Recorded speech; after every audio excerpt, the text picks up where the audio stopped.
Everything begins with a realization that was never supposed to feel this final, this cold, this permanent, because according to what's now being whispered around palace corridors, this wasn't just fear anymore, it was a countdown, a timeline, a moment Harry was warned about long before anyone else saw it coming. And the shocking part, he didn't believe it at first. He couldn't, because accepting it meant accepting that the door was not just closing, it was already locked from the inside. And that's where this entire storm begins to take shape, because the warning wasn't random, it wasn't emotional, it was calculated, rooted in something far deeper than headlines or interviews. It goes back to the moment Harry understood that one day William would hold absolute control, not just as a brother, but as a king with a vision that had no space for chaos, no patience for unpredictability, and no interest in reopening wounds that had already fractured the institution. That realization didn't just sit quietly in the background, it grew, it expanded, it became something louder, something heavier, something that followed Harry into every decision, every appearance, every move he made outside the royal system. Because what if that warning was true? What if the future had already been decided without him? And suddenly, it's not just about family anymore. It's about position, influence, identity. Because the most explosive part of this entire situation is not what was said publicly, it's what was allegedly discussed behind closed doors. A slimmed-down monarchy, a controlled structure, a future where only a select few remain at the center while others are quietly pushed further and further out. And right there, that's where the fear sharpens. Because those titles are not just ceremonial. They are currency. They are access. They are power disguised as tradition. And according to what's being suggested, Harry was warned that those titles could become the next battlefield, the next shift, the next irreversible step. Imagine that for a second. Not just losing a role, but losing the very identity that connects you to everything you've ever known. The name, the status, the invisible privileges that open doors before you even knock. All gone, reduced, rewritten, and suddenly the question becomes unavoidable. Was this always part of the plan? Because the deeper you go into this, the more uncomfortable it gets. The more it starts to feel like this wasn't a reaction, it was preparation. Quiet, patient, strategic preparation for a future where Harry is no longer a variable that needs to be managed, but a figure that exists entirely outside the system. And that's where another layer unfolds, one that makes everything even more intense. Because it's not just about Harry anymore, it's about Archie, Lilibet, their place, their titles, their connection. Because if the foundation shifts for him, what happens to everything built on top of that foundation?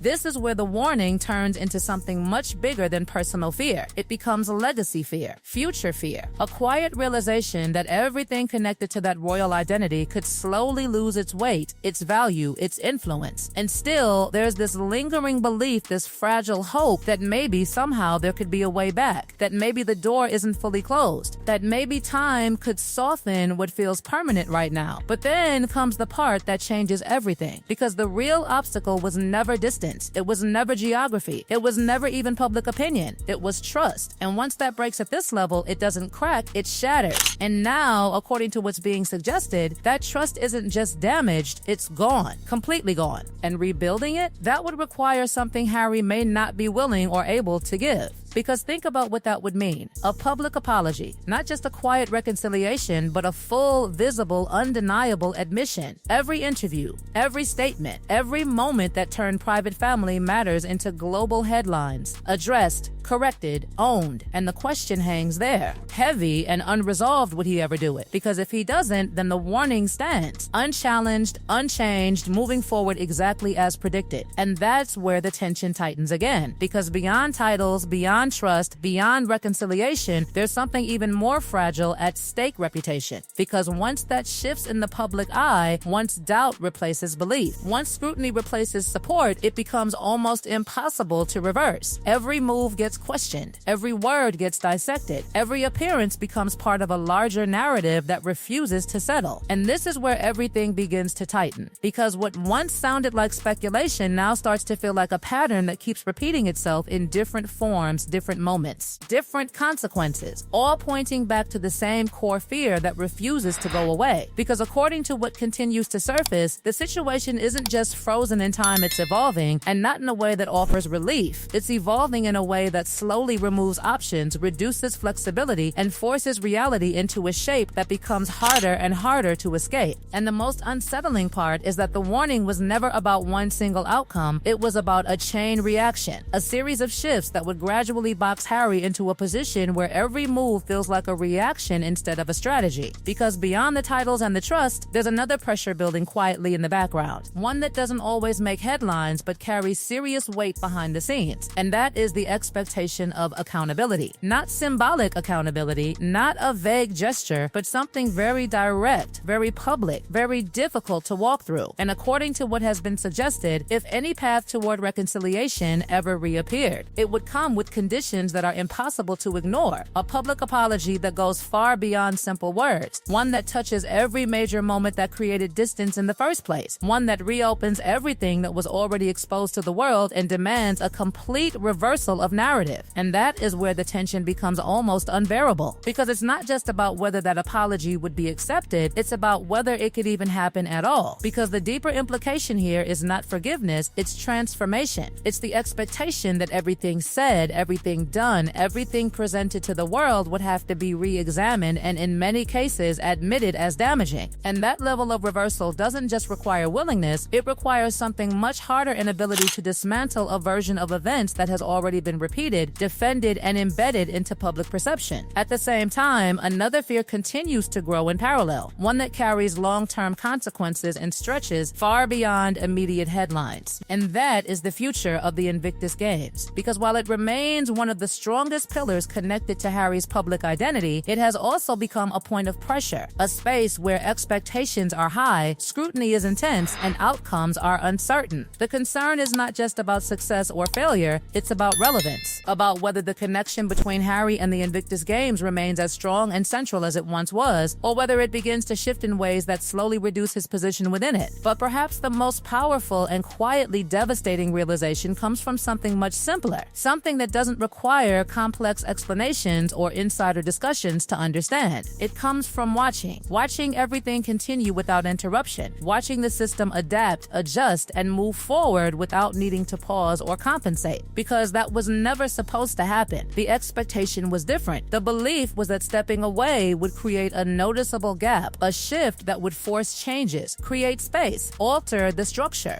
And instead, the opposite happened. The structure held, the roles were redistributed, the momentum continued, and over time, that continuation started to send a message that was impossible to ignore, a message that quietly reinforced the original warning in a way that words never could. Because when something continues to function without you, it doesn't just change your position, it redefines it. And as this realization settles in, another question begins to surface, one that carries a weight that cannot be easily dismissed. What happens next? Because if the warning was accurate, if the shifts were real, if the changes continue in the same direction, then the next phase is not about prevention, it's about acceptance. Acceptance of a position that is fundamentally different from what existed before. Acceptance of a role that sits outside rather than within. Acceptance of a future that no longer revolves around proximity to the institution, but instead exists at a distance from it. And that is the final turn in this entire story, because it reveals something that was hidden in plain sight from the very beginning. The biggest fear was never just about losing titles, losing influence, or facing criticism. It was about becoming irrelevant to a system that once defined everything. It was about watching that system move forward, stronger, more controlled, more selective, without needing to look back.